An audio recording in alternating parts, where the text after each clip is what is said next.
제가 설교 시간에 몇 번 언급됐던 분이신데, 초대교회 교부였던 터툴리안이라는 분이 계십니다. 이분이 이런 말을 했습니다. 순교자의 피는 교회의 씨앗이다 라는 말씀을 하셨습니다. 교회의 역사를 보면 핍박의 역사라고 해도 과언이 아닐 정도로 교회의 역사 속에서는 늘 항상 핍박이 같이 있었습니다. 핍박을 하면 할수록 순교자들의 희생이 많아지면 많아질수록 교회는 그 힘을 잃어가는 것이 아니라 더 강력한 생명력으로 일어서고 퍼져나갔습니다. 순교자들의 피가 그들의 헌신과 그들의 눈물이 교회의 씨앗이 되었던 것이죠. 기독교 박해를 이야기하면 빼놓을 수 없는 사람이 있습니다. 로마의 네로 황제입니다. 그가 황제로 통치하던 AD 64년 어느 날 기름 창고에서 일어난 불이 로마 시내를 뒤덮어 버렸습니다. 여러 역사가들은 네로 황제가 로마의 재건을 위해서 일부러 방화했다라고 말하기도 합니다. 불은 거대하게 번져나가면서 재앙이라고 여겨질 만큼 로마 시내를 뒤덮어 버렸습니다. 이때 이 불로 인해서 재앙이라고 여겨질 만큼의 큰 불로 인해서 민심이 진정되지 않고 네로의 방화설이 돌자 네로는 이에 대한 민심을 수습하고자 기독교인들에게 그 혐의를 덮어 씌웠습니다. 당시 기독교는 사악한 미신이다. 그리고 로마 제국에 의해 처형된 그리스도를 믿는 자들이다. 라고 하면서 공격을 받고 있었고 그 외에도 여러 많은 오해들을 받고 있었던 때입니다. 그렇게 기독교인들이 로마에 대한 악감정으로 불을 질렀다라는 누명을 씌우며 사회적 혼란을 잠재울 희생양으로서 기독교인들을 대상으로 삼았던 것이죠.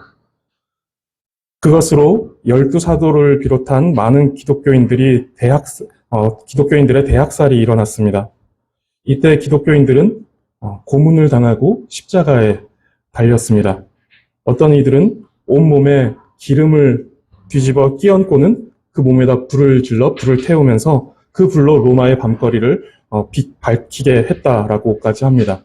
그렇게 사람에게 불을 지펴놓고 그 불빛으로 밝힌 다음에 거기서 서커스 공연을 하기도 하고 했다는 이야기도 있습니다. 어떤 이들은 원형 경기장에서 어떤 짐승의 그 가죽을 입혀놓고 들개들을 풀어서 잡아먹히게, 몸이 찢겨지게 하는 그런 일들도 있었고, 또 어떤 이들은 미친 황소에게 묶어놓고 죽을 때까지 그 황소가 날뛰도록 하는 그런 일들도 있었다고 합니다. 또 어떤 이들은 시뻘겋게 달구어진 철판 위에 구워지는 고문을 당하기도 했다고 합니다. 무시무시하고 잔인한 핍박은 이후에도 교회 역사 가운데서 다 기록하고 기억할 수 없을 만큼 많았습니다. 그런데 이때 순교자들은 몸이 불태워지는 순간에도 짐승에게 몸이 뜯겨지는 때에도 또 불판에서 몸이 익어가는 때에도 그리스도를 부인하지 않았고 신앙을 지켰습니다. 설교 초두부터 이렇게 무거운 내용의 말씀을 드리는 이유는 오늘 본문이 이와 다르지 않은 무거운 어떤 말씀, 어떤 무거운 신앙의 내용을 우리에게 요구하고 있기 때문에 그렇습니다. 사실은 모든 말씀이 무겁게 들어야 하는 말씀입니다. 순교자들이 순교할 만큼의 어떤 믿음을 가지고 하나님의 말씀을 대했듯이 우리는 그러한 순교하려고 하는 자세로 하나님의 말씀을 무겁게 받아들여야 한다는 것이죠.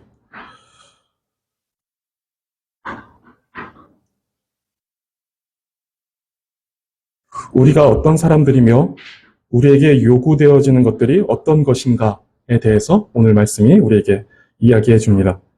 17절과 18절은 그리스도와 율법과의 관계를 이야기하고 19절과 20절은 19절에 보면 그러므로라고 하면서 이제 바뀌죠. 그러므로라고 하면서 그리스도인과 율법과의 관계를 이야기합니다. 그리스도께서 율법을 어떻게 여기시는지 그리고 그리스도인은 율법을 어떻게 여겨야 하는지에 대한 내용을 이야기하는 것이죠. 먼저 서기관과 바리새인들이 어떤 사람들인지 알 필요가 있습니다. 서기관은 그들의 시간 대부분을 율법을 가르치고 율법을 해석하는 데 사용했던 사람들입니다. 그들은 모든 삶을 율법을 연구하고 해석하는 일에 헌신했던 자들입니다. 그러므로 그들은 누구보다 율법을 가까이 했고 율법과 함께 했습니다. 그리고 율법을 잘 알았습니다. 그렇게 그들이 항상 율법과 함께 사는 것을 보면서 사람들은 이들의 삶을 우러러 보았습니다. 그리고 바리새인은 경건한 삶을 살고자 했던 사람들입니다. 바리새인은 분리주의자라는 뜻으로 자신들과 다른 사람들을 분리시켜 나름대로의 경건과 거룩을 지키고자 했던 것입니다. 이들은 심지어 구약의 율법이 요구하는 것 그 이상으로 더 엄격한 삶과 행동의 규칙과 규정을 만들었습니다. 율법이 이만큼 얘기하고 있으면 이 사람들은 거기다 살을 이만큼 붙여서 그 이상의 것들을 지키려고 했던 사람들이다라는 것이죠. 한 예로 그들이 이제 가지고 있었던 경건의 척도가 있는데 그 척도 가운데 하나가 금식이었습니다. 금식을 그들은 일주일에 2번 금식한다라고 했는데 구약의 율법은 일주일에 2번씩 금식을 해라라고 하는 말씀이 없습니다. 그런데 구약의 요구는 금식에 대한 요구는 대속죄일에 1번 금식해라라고 하는 1년에 1번 정도의 금식을 이야기할 뿐 더 이상의 율법 금식을 이제 요구하지는 않는데 이들은 거기에 이제 이만큼 살을 붙이는 것이죠. 그리고선 일주일에 2번 금식을 하면서 이것이 자신의 어떤 경건의 척도다. 나는 이만큼 경건하다라고 말하고 있는 것이죠. 이들은 이런 식으로 율법을 임의대로 정교화하여 일반 사람들은 도무지 이룰 수 없는 엄격한 규정을 만들고는 그것을 사람들 앞에서 지키며 자신들의 구별된 의의를 드러냈습니다. 예수님은 모든 삶을 이처럼 이제 율법에 전념하던 서기관과 바리새인들과 모든 면에서 부딪히셨습니다. 그렇기 때문에 사람들은 예수님께서 보시면 율법을 폐하러 오신 줄로 오해를 한 것입니다. 율법이 엄격했던 그 사람들과 사사건건 부딪히는 겁니다. 모든 면에서 부딪히는 것이죠. 그 사람들이 보면서 예수님은 이 율법을 폐하러 오셨나 보다. 이 율법을 뒤집으러 오셨나 보다. 뭐 다른 걸 얘기하시려나 보구나 라고 생각했다라는 것이죠. 그런데 예수님은 율법을 폐하러 온 것이 아니라 완전하게 하려 합니다. 이것을 성취하려고 오셨다. 이것을 이루려고 오셨다라고 지금 말씀하십니다. 이 17절에서 율법과 선지자다라고 할 때는 이거는 이제 구약 성경을 가리킵니다. 예수님은 구약 성경을 무시하거나 약화시키지 않으셨습니다. 그것을 위해 오시지 않으셨습니다. 오히려 그 구약의 말씀이 18절에 보시면 천지가 없어지기 전까지 결코 없어지지 않고 다 이루어질 진리의 말씀이다 라고 이렇게 여기셨습니다. 원어 성경을 보면 18절 앞에 진실로 너에게 이르노니 저 문장 안에 왜냐하면이라는 접속사가 함께 있습니다. 그래서 왜냐하면 진실로 너에게 이르노니 천지가 없어지기 전에는 율법의 1.1획도 결코 없어지지 아니하고 다 이룰 것이기 때문이다 라고 말씀하시는 것이죠. 간혹 우리 가운데도 복음을 강조하다가 율법을 부정적으로 이해하는 경우가 생기기도 합니다. 너무 율법적이다 라고 말하는 것이죠. 너 너무 바리새인 같이 행동하네? 뭐 이렇게 장난식으로라도 말하는 것인데 너무 딱딱하게 원리와 원칙대로 믿으려고 하는 사람들에게 그런 말들, 그런 표현들을 합니다. 그런데 대부분은 신앙의 기준이 낮은 사람들이 율법의 요구와 권위를 완화하고 느슨하게 하기 위해서 말하는 경우가 많이 있습니다. 뭐 그렇게까지 믿으려고 하냐, 너무 율법주의적으로 가지 말아라 라고 하는 것입니다. 그런데 우리가 여기서 중요한 포인트를 짚어내야 합니다. 우리의 신앙은 언제나 행위에 초점이 있지 않고 마음에 초점이 있다는 것입니다. 제가 드리고 싶은 말은 뭐 그렇게까지 믿으려고 하냐라고 말하는 사람의 마음과 그렇게까지 믿고 있는 사람의 마음의 차이를 한번 보아야 한다는 것입니다. 예수님은 산상수훈의 가르침을 시작하시면서 가장 먼저 말씀하신 것이 팔복입니다. 그 팔복은 행위에 따른 복을 말하지 않았습니다. 존재적인 복을 말했죠. 그 존재가 복되다. 복된 존재는 이러하다라는 것을 이야기하죠. 그리고 그런 복된 존재는 욕먹고 박해를 받으며 악한 말을 듣기까지 세상의 소금과 빛으로 살아갑니다. 뭐 그렇게까지 믿어? 라는 질문이 그들에게는 어찌 보면 이해가 되지 않는 질문이죠. 자기는 존재가 그런 존재인데 그래서 그렇게 살아가고 있는 것인데 뭐 그렇게까지 살아? 라고 하면 그 질문이 이해가 되지 않는 것이죠. 비치기에 빛을 비추고 있는 것뿐인데 왜 그렇게까지 빛을 비춰? 라고 말할 것이 이상하다라는 것이죠. 모교회에서 제가 이제 어렸을 때 다녔던 모교회에서 학생부 교사를 할 때였는데 이제 학생 회장이었던 친구가 있습니다. 토요일에 혼자 이제 교회 나와서 교회 전화기를 붙들고 이제 학생들에게 학생부 회원들에게 전화를 돌리고 있는 거예요. 근데 전화를 돌리는 걸 봤는데 어디 갔다가 또 왔는데 계속 전화를 붙들고 있는 거예요. 혼자서 굉장히 긴 시간 동안 계속 모든 학생들에게 전화를 돌리고 있는 것이죠. 그래서 저는 사람 이름이 생각이 안 날까요? 이드로 맞나요? 모세장인? 네, 모세장인이 이제 충고를 하잖아요. 10부장, 100부장, 1000부장을 세워라. 너 혼자서 그걸 어떻게 다 하냐? 그 마음으로. 너 그렇게 혼자서 다 하냐? 임원들과 나눠서 해라. 라고 이렇게 얘기를 했더니 이 친구가 그렇게 말하더라고요. 자기는 이제 그 회원들, 동생들의 이렇게 목소리도 듣고 싶고 또 그 친구들이랑 이렇게 통화하고 싶고 자기가 하고 싶어서 그 일들을 하고 있다는 거예요. 그 얘기를 들으면서 이제 순간 이게 부끄러움이 몰려왔습니다. 물론 이제 제가 생각한 것도 틀리진 않다고 생각을 해요. 예, 틀리진 않은데 그 친구의 마음이 딱 보여지면서 저는 그런 마음을 생각지도 못하고 그냥 이제 일적으로 이제 너 혼자 왜 그렇게 붙들고 있냐. 근데 이 친구는 그걸 기쁨으로 해내고 있더라고요. 그 회원, 그 친구들의 이제 어떤 향한 사랑으로 그 일들을 하고 있더라고요. 그 친구의 마음에 이제 하나님의 마음이 이렇게 쿡 심겨져 있었던 것이죠.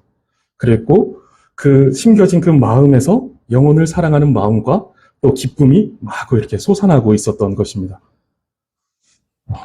그 친구는 지금 목사가 되어 있습니다. 목사가 되어서 열심히 사역하고 있을 거예요. 연락을 안 하고 지내긴 하는데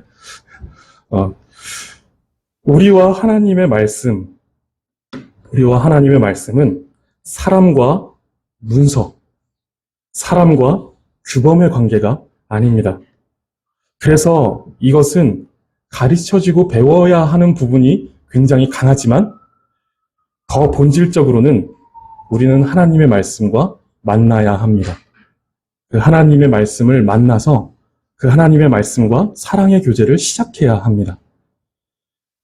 이렇게 살아계신 하나님의 말씀과 만난 사람들은 말씀이 가진 원칙, 규범, 책임, 요구 이런 것들이 우리의 삶에서 실천될 때 이것이 그저 무겁게만 느껴지지가 않는 거예요. 물론 무거운 말씀입니다. 그런데 그 무거운 말씀이 우리 삶에서 돌아갈 때, 실천되어질 때 그 속에 사랑이라는 윤활유가 부어지는 것이죠. 그래서 그저 무겁거나 거친 것이 아니라 그것을 기쁨으로 여기면서 해가게 된다라는 것입니다. 20대 초반쯤에 한 번은 한 친구가 자기 속에 생기는 질문을 이제 공유를 하는데 이런 것이었습니다. 왜 기독교인은 담배를 피우면 안 될까? 라는 이 질문을 했는데 그 질문을 듣고 이렇게 대답했습니다. 정말 기독교인이면 담배를 피우고 싶지 않을걸? 이렇게 대답을 했습니다. 핵심은 담배를 피우고 안 피우고에 있지 않고 사람의 마음에 있습니다. 예를 들어서 성경에 예를 들은 겁니다. 성경에 담배를 피우지 말라라는 계명이 있다라고 이제 해보면 이때 담배를 피우지 말라라는 명령과 너는 내 백성이다라는 선언 중에 무엇이 우리로 담배를 피우지 않도록 하는데 더 강력한 메시지가 되겠습니까? 어떤 행동과 어떤 사람의 중심, 그 마음, 이것을 이야기해보고 있는 것입니다. 담배를 피우지 말라라는 이 명령과 너는 내 백성이다라는 선언 중에 무엇이 우리로 담배를 피우지 않도록 하는데 더 강력한 메시지가 될 것이냐라는 것이죠. 모든 계명에 동일하게 적용되겠죠. 하나님의 명령이 있고 그 하나님께서 너는 내 백성이다라는 선언이 있는데 무엇이 더 우리에게 강력한 메시지로 하나님의 말씀에 순종하게 만들 것이냐라는 것입니다. 우리는 언제나 더 본질적인 질문으로 다가가야 합니다. 그 행위를 두고 어떤 하나님의 계명, 우리가 지켜야 하는 것들, 어떤 하나님의 요구, 이 행위를 두고 나는 하나님과 어떤 관계인가를 생각해야 한다는 것이죠. 하나님께서도 늘 이것을 먼저 생각하십니다. 이따가도 말씀드리겠지만 십계명이 선포되어질 때 하나님께서 십계명을 주실 때 우리도 이제 십계명 서론부터 읽잖아요. 그 서론은 명령이 아니라 선언이죠. 나는 너를 애굽 땅에서 인도하여낸 내 하나님 여호와니라 라는 이 선언이 먼저 주어지고 그 뒤에 명령이 따라오죠. 그러니까 이 선언, 우리가 하나님의 백성이다라는 이 선언이 먼저 있어져야 우리는 이 명령을 지킬 수 있는 것입니다. 명령이 의미가 있어지는 것이고요.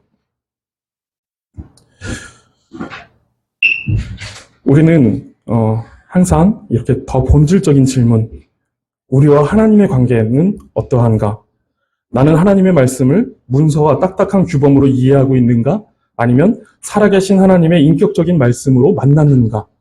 라는 것이죠. 우리는 하나님의 말씀과 만나야 합니다. 이 말씀을 많이 배우고 익히는 것은 너무 중요합니다. 너무 중요한데 하나님의 말씀을 만나지 않은 상태에서 이 말씀을 너무 많이 배우면 너무 날카로워집니다. 예수님께서 천지가 없어지기 전에는 1.1핵이라도 결코 없어지지 않고 이루리라고 말씀하시는 이 귀한 말씀과 만나 사랑의 교제를 나누어야 합니다. 19절을 보시면 그러므로 누구든지 이 계명 중에 지극히 작은 것 하나라도 버리고 또 그같이 사람을 가르치는 자는 천국에서 지극히 작다 일컬음을 받을 것이요 누구든지 이를 행하며 가르치는 자는 천국에서 크다 일컬음을 받으리라 라고 말씀합니다. 사람이 말씀을 대하는 태도에 대해서 예수님께서 말씀하시는 것이죠. 방금 전까지 이제 예수님께서 이 하나님의 말씀이 얼마나 귀한 말씀인지 또 예수님께서 그 말씀을 얼마나 귀하게 여기셨는지 이것들을 이제 말씀하셨다라면 이제 그러므로 너희는 이 귀한 하나님의 말씀, 천지가 없어지기 전까지 조금도 사라지지 않고 없어지지 않고 다 이룰 그 귀한 하나님의 말씀, 이 말씀을 너희는 어떻게 대해야 하느냐라고 이렇게 말씀하시는 것이죠. 누구든지 계명 중에 지극히 작은 것 하나라도 귀하게 여기지 않고 버린다거나 그래도 괜찮다라고 가르치는 자는 천국에서 지극히 작다 일컬음을 받을 것이다 라고 말씀하십니다. 뭐 그렇게까지 믿어. 이 정도는 괜찮아. 그냥 이렇게 살아도 돼. 이 정도는 괜찮아. 라고 말해서는 안 된다는 거예요. 우리가 그렇게 생각해서도 안 된다는 것입니다. 산상수는 어떤 사람들이 그런 말을 하더라고요. 굉장히 이상적인 것들을 가르치고 우리가 도저히 이룰 수 없는 것들을 가르쳐서 나랑은 상관이 없는 말씀처럼 들린다. 근데 우리가 추구해야 되는 것이 그런 것입니다. 우리로서는 이룰 수 없는데 그리스도를 의지하여서 다가가야 하는, 추구해야 하는 완전한, 완벽한 그런 어떤 기독교인의 삶을 우리에게 요구하고 계시다라는 거예요. 그래서 제가 이 산상순 설교를 하면서 제가 너무 비장해지는 것 같아서 설교가 너무 무거워지는 것 같아서 이거 어떡하지라는 생각을 늘 하면서 설교를 준비합니다. 근데 산상순이 그 비장하게 또 그 무거운 말씀으로 말씀하고 계시니까 어쩔 수 없더라고요. 뭐 그렇게까지 믿어? 이 정도는 괜찮아 라고 하는 생각을 우리는 해서는 안 됩니다. 아무리 작고 사소한 것이라도 결코 사라지지 않고 없어지지 않고 이루어질 하나님의 말씀임을 알고 귀하게 여기는 마음과 태도가 있어야 합니다. 마음을 다하고 목숨을 다하고 힘을 다하고 뜻을 다해야 하는데 이 표현들은 적당히가 아니라 버겁게가 잘 어울립니다.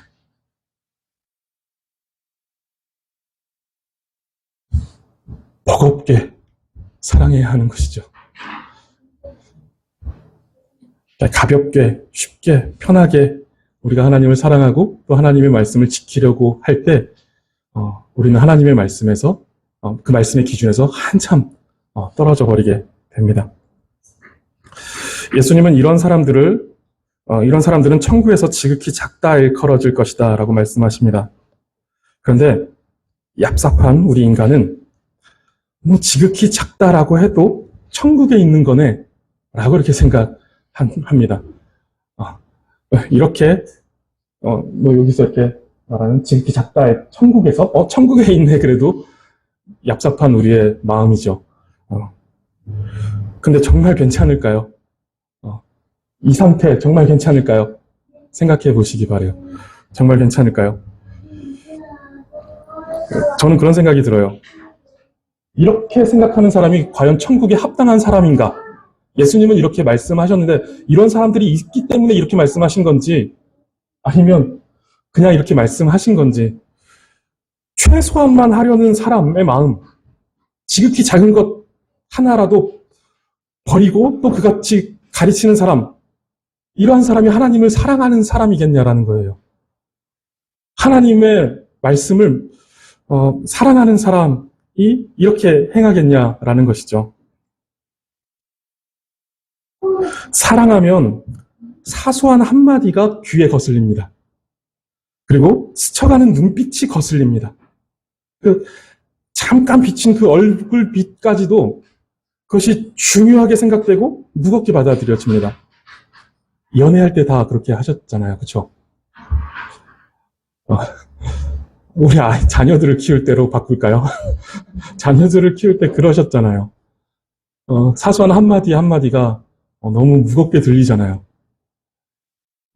조금 아프다 그러는데 마치 그게 죽을 병 걸린 양 병원에 가야 되는 거 아니냐고 이렇게 하셨잖아요.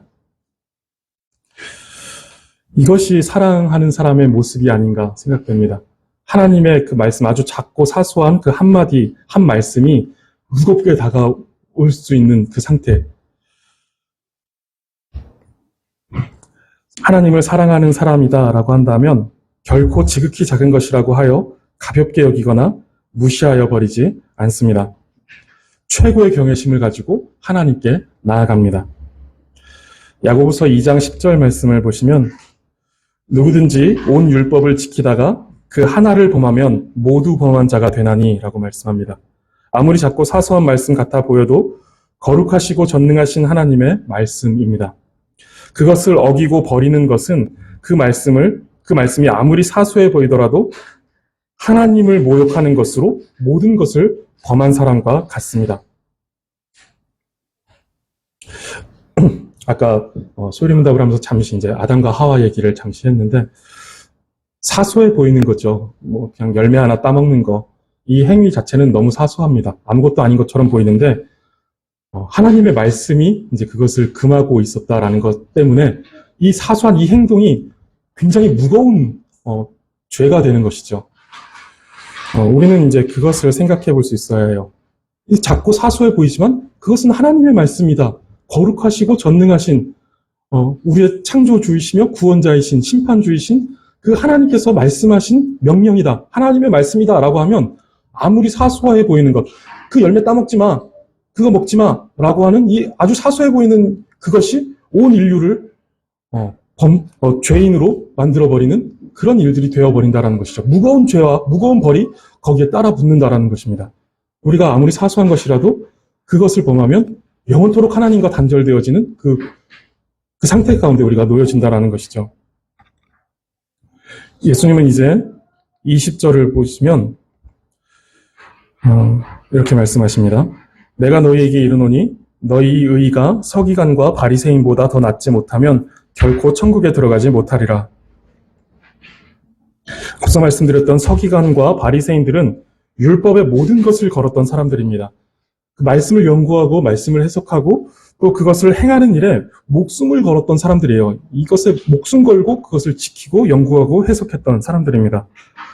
유대인들은 그것을 너무 잘 알고 있었고 그래서 그러한 서기관과 바리새인들을 우러러보며 존경심을 갖기도 했습니다. 그런데 예수님은 그들의 의보다 더 낫지 않으면 결코 천국에 들어가지 못할 것이다 라고 이렇게 말씀합니다. 여기서 예수님께서 말씀하시는 그들보다 더 나은 의는 더 많은 순종으로 말미암는 의를 말하는 것이 아닙니다. 이 서기관과 바리새인들보다 더 많이 순종해라, 더 많이 하나님의 말씀에 대해서 연구하고 알아라 라고 하는 것이 아니에요. 그런 의미에서의 더 높은 기준을 말씀하시는 것이 아닙니다. 예수님께서 말씀하시는 것은 더 깊은 순종을 불러오는 것을 말하는 것입니다. 더 많은 순종이 아니라 더 깊은 순종을 불러오는 무엇, 그것을 말씀하시는 것이죠. 외면적인 순종이 아니라 더 본질적이고 존재적인 변화로 말미암는 더 깊은 순종.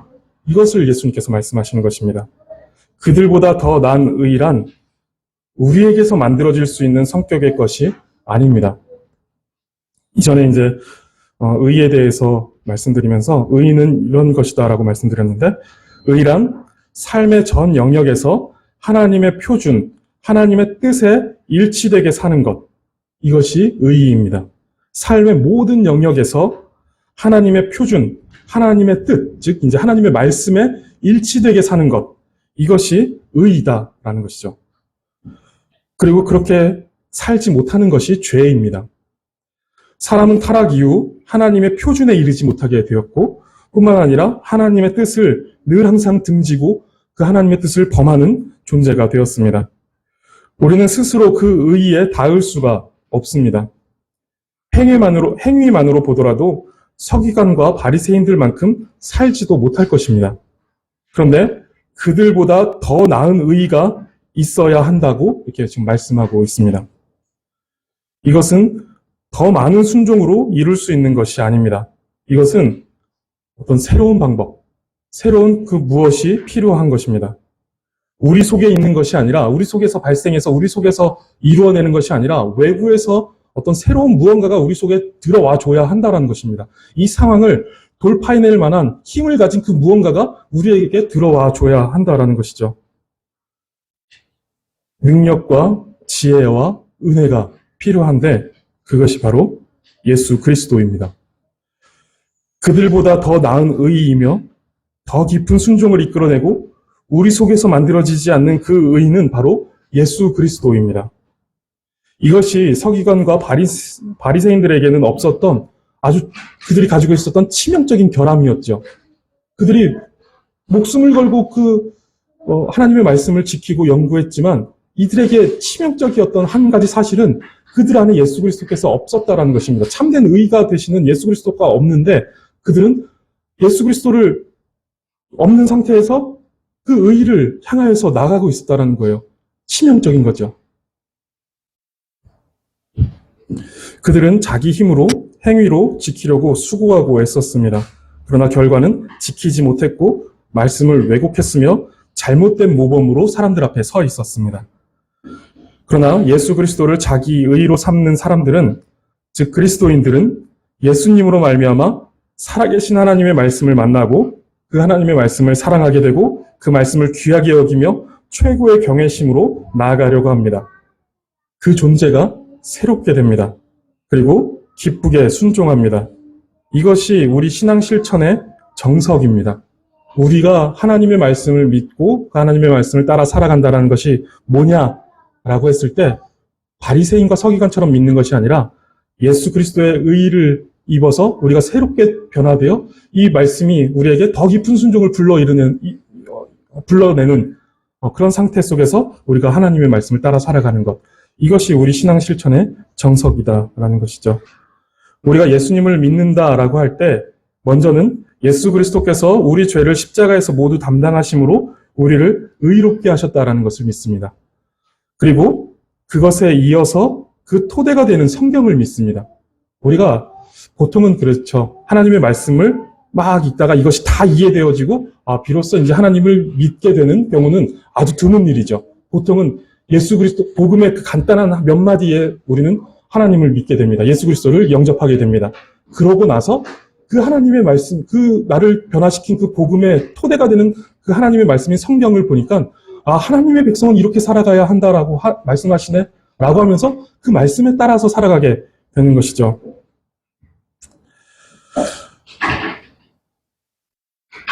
오늘 본문이 이제 그러한 것들을 말씀하는데 제가 본문을 다시 풀어서 한번 읽어드리겠습니다. 너희가 볼 때 내가 서기관과 바리새인들의 가르침과 부딪히는 것 때문에 율법을 폐하러 왔다고 생각이 들지 모르겠지만 나는 폐하러 온 것이 아니라 완전하게 하려고 하는 것이다. 왜냐하면 이 말씀은 없어지는 말씀이 아니라 천지가 없어지기 전에는 아주 사소한 한 점과 한 획까지도 없어지지 않고 이루어질 진리의 말씀이기 때문이다. 그러므로 너희는 이 말씀의 아주 작고 사소한 부분이라도 결코 버려서는 안 된다. 그리고 그렇게 가르쳐서도 안 된다. 혹 그렇게 하는 사람이 있다면 천국에서 가장 작은 자가 될 것이다. 그리고 이것을 잘 행하고 가르치는 자는 천국에서 큰 자가 될 것이다. 너희는 이 말씀을 잘 행하고 잘 가르쳐야 할 텐데 그때 서기관과 바리새인보다 더 나은 의의를 가지지 못하면 천국에 들어가지 못할 것이다. 라고 이렇게 예수님께서 말씀하시는 것이죠. 그리고 그 의, 서기관과 바리새인보다 더 나은 의는 예수님을 가리키고 예수님의 의는 우리의 마음을 새롭게 하시어 하나님의 말씀과 만나고 사랑하게 만들어 주십니다. 그래서 의를 행하고자 하는 마음이 일어나게 하십니다. 우리의 존재적 변화를 일으켜 주시는 것이죠. 그리고 우리의 존재는 그 의를 추구하고 그 의를 향해 나가고 의에 줄이고 목마른 사람이 되어 있는 것이죠. 에스겔 36장 26절에서 27절 말씀을 보시면 또 새 영을 너희 속에 두고 새 마음을 너희에게 주되 너희 육신에서 굳은 마음을 제거하고 부드러운 마음을 줄 것이며 또 내 영을 너희 속에 두어 너희로 내 율례를 행하게 하리니 너희가 내 규례를 지켜 행할지라. 우리 속에 성령을 주셔서 우리의 마음을 새롭게 하시고 하나님의 말씀을 행하게 하신다라고 말씀합니다. 아까 의의 정의를 말씀드렸는데 삶의 전 영역에서 하나님의 표준, 하나님의 뜻에 일치되게 사는 것. 우리의 삶의 모든 영역에서 하나님의 표준, 하나님의 뜻인 그 하나님의 말씀을 따라 살아가도록 하신다는 것입니다. 우리에게 새 영을 주시고 또 새 마음을 주셔서 우리가 하나님의 말씀을 지켜 행하며 살아갈 수 있도록 해주신다라는 것이죠. 우리를 그렇게 새로운 존재로 만들어 주신다라는 것입니다. 그래서 우리는 무엇을 행하느냐에 관심을 갖기 이전에 우리는 우리가 어떤 존재인지에 훨씬 더 많은 관심을 가져야 합니다. 무엇을 행하려고 하는 노력보다 우리가 어떤 존재인지를 확인하려는 노력이 훨씬 더 많은 관심을 우리가 가져야 한다라는 것입니다. 더 많은 의의와 그에 따르는 실천은 우리의 존재에서 비롯되기 때문입니다. 오늘 본문 이후에 이제 산상수훈의 내용들은 그 의의 삶에 대한 실제적인 예들입니다. 그리고 오늘 본문은 그러한 내용에 앞서 일반 원칙을 제시하는 서론에 해당합니다. 그런데 이 원칙이 없으면 실제를 살아낼 수가 없습니다. 살인하지 말라, 간음하지 말라, 이런 말씀들을 이런 원칙이 없이는 이것을 실제를 살아낼 수 있는 힘이 없다는 거예요. 그래서 아까도 말씀드렸듯이 십계명 서론, 나는 너희를 애굽 땅 종되었던 집에서 인도하여 낸 내 하나님 여호와라는 이 선언이 없이는 이어지는 명령들은 그저 정죄의 도구로 사용될 뿐입니다. 우리가 하나님의 백성이 아니고 우리가 하나님의 구원받은 백성이라는 이 하나님의 선언이 우리 가운데 없다면 그 존재적 상태의 확인이 없다라면 모든 십계명의 모든 말씀들은 다 우리를 찔러서 우리를 정죄하여 우리를 영원한 형벌 가운데로 끌고 가는 그런 정죄의 도구밖에 되지 않는다는 것입니다. 그런데 나는 너희를 구원한 여호와니라 라는 이 존재의 선언 뒤에 너희는 내 백성으로서 나의 법을 지켜 행하라 라는 이 명령이 이어질 때 그 명령은 그저 강제나 규범이 되는 것이 아니라 그때는 이것이 전혀 다르게 해석됩니다. 이것이 기쁨입니다. 하나님의 명령이 나를 올가매는 나의 자유를 억압하는 것이 아니라 이것이 기쁨이 되는 것이고 내가 이 법 아래 살아간다라는 것이 명예가 되는 것이고 이것이 영광이 되어지는 것이죠.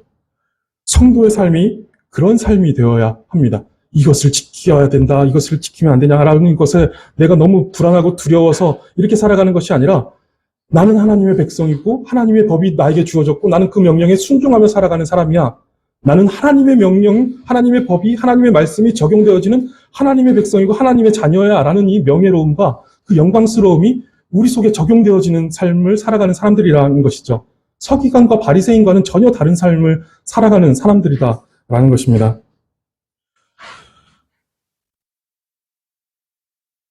우리는 예수 그리스도로 말미암아 의롭게 된 자들입니다. 그리고 성령으로 마음이 새롭게 된 자들입니다. 이것이 성도님들의 삶에 참된 사실이라면 오늘 이 하나님의 말씀을 들을 때 성도님들의 영혼은 반응할 것입니다. 버려야 할 옛 습관이 생각날 것이고 애써 무시하고 고집하고 있던 죄들이 떠오르실 것입니다. 그럼 죽을 각오로 끊어내시기를 바랍니다. 우리는 그런 존재입니다. 표현이 이상하지만 우리의 행동은 조금 더 율법적이어도 저도 됩니다. 우리의 기준이 너무 낮아져 있다라는 것이죠. 하나님의 말씀은 이만큼을 요구하는데 우리의 기준은 저 바닥에서 있다라는 거예요. 그러면서 너무 율법적으로 가지 마, 너무 바리새인처럼 살지 마라고 한다라는 거예요. 우리는 더 율법주의적, 우리의 인식 속에 우리가 이제 기본적으로 생각하는 그런 생각 속에 더 율법주의자처럼 행해도 된다라는 거예요. 좀 더 그렇게 해도 괜찮을 만큼 우리는 형편없는 기준 속에서 살아가고 있다라는 것입니다. 우리는 은혜주의자처럼 생각하고 율법주의자처럼 행동해야 합니다. 우리는 철저히 하나님 예수 그리스도의 은혜로 구원을 받죠. 우리는 이렇게 생각해야 돼요. 이것을 잘 기억하고 알아야 합니다. 그런데 우리가 행동할 때 있어서는 그 실천은 마치 율법주의자처럼 바리새인보다 더 율법에 얽매여 있는 것처럼 행동할 수 있어야 된다는 거예요. 근데 이것이 억지로 그렇게 하라는 것이 아니라 우리가 하나님을 사랑한다면 하나님의 말씀 1.1회까지도 우리가 귀하게 여긴다라면 우리의 삶은 다른 사람들이 볼 때 그런 모습이 비춰지게 될 거예요. 그렇기 때문에 우리는 그렇게 살아가야 합니다. 그저 적당히 하나님의 말씀을 저울질하며 할 만큼만 하면서 대강 믿다가 멸망해버리는 그런 시시껄렁한 존재가 아니다라는 것입니다. 우리는 주께서 자신을 모두 다 내어주시며 살리신 그런 그리스도인입니다. 주께서 자신의 모든 것을 내어주시며 살리신 그런 존재다라는 거예요. 하박국 선지자는 의인은 믿음으로 말미암아 살리라 라고 이렇게 말씀합니다. 의인은 믿음으로 말미암아 살리라. 이것은 의인은 교회 다니면서 적당히 죄짓고 적당히 회개하며 살리라 라고 하는 것이 아니죠. 여기서 말씀하는 믿음이 그게 아니에요. 믿음으로 산다라는 것이 적당히 믿으며 적당히 회개하면서 그냥 적당히 재밌게 적당히 행복하게 교회 다닌다. 이게 믿음으로 산다라는 것이 아니죠. 역사 속에서 믿음으로 산 아주 많은 사람들은 순교당했습니다. 세상이 죽일 수만 있으면 죽이고 싶을 만큼 싫어하는 사람이 의인이었던 것이죠. 그런데 죽였더니 그 피가 교회의 씨앗이 되었습니다. 그래서 사탄은 지금은 그 전략을 바꿨다고 하죠. 이렇게 막 핍박하고 죽였더니 그것이 씨앗이 되어서 더 커지고 더 힘이 강해지고 더 이게 신실해지는 그런 것들을 보면서 사탄이 이렇게 전략을 바꿨다고 합니다. 교회는 나가라. 교회는 나가는데 적당히 재밌고 행복하게 다니면 돼. 너무 잘 믿으려고 하지 마. 그거 율법주의야. 그런다고 구원받고 안 받고 안 그런다고 구원 못 받는 거 그런 거 아니야. 다 은혜로 받아. 그러니까 너무 그렇게 애써서 믿으려고 하지 마. 어차피 구원 다 은혜로 받는 거야. 이런 악랄한 속삭임에 넘어가서는 안 됩니다. 우리의 행함의 근거는 서기관과 바리새인들이 가진 것과 비교할 수조차 없고 그것들과 전혀 다릅니다. 그러니까 율법주의자가 행해서 율법주의자처럼 되는 것과 우리가 가진 그 근거, 예수 그리스도의 의의 근거에서 그 율법주의자처럼 행동하는 것은 전혀 다르다라는 거예요. 그 기준이 근거가 전혀 다르다라는 것입니다. 그들의 의와 우리의 의는 전혀 다릅니다. 예수 그리스도로 말미암아 더 나은 의를 얻은 우리가 믿음으로 산다는 것은 모든 것보다, 심지어 목숨보다 하나님의 말씀을 더욱 귀하게 여기고 그 말씀에 철저히 순종하며 살아가는 것입니다. 지극히 작은 것까지도 가장 귀하게 여기며 순종하는 것입니다. 이러한 삶을 순교하듯이 살아가시기 바랍니다. 하나님의 가장 작은 것조차 모든 것을 바쳐서 귀하게 여길 줄 아는 우리의 신앙이 되기를 바라겠습니다. 기도하겠습니다. 하나님, 영원히 변하지 않는 진리의 말씀을 1.1회까지도 귀하게 여기며 그 말씀에 순종하는 우리가 되게 하여 주시옵소서. 그러나 서기관과 바리새인들이 추구하는 의의가 아니라 더 나은 의의, 예수 그리스도로 말미암은 의의를 우리에게 주사 새롭게 하시는 마음으로 더 깊은 순종을 하는 우리 그리스도인들이 다 되게 하여 주시옵소서. 감사드리며 예수님의 이름으로 기도드립니다. 아멘.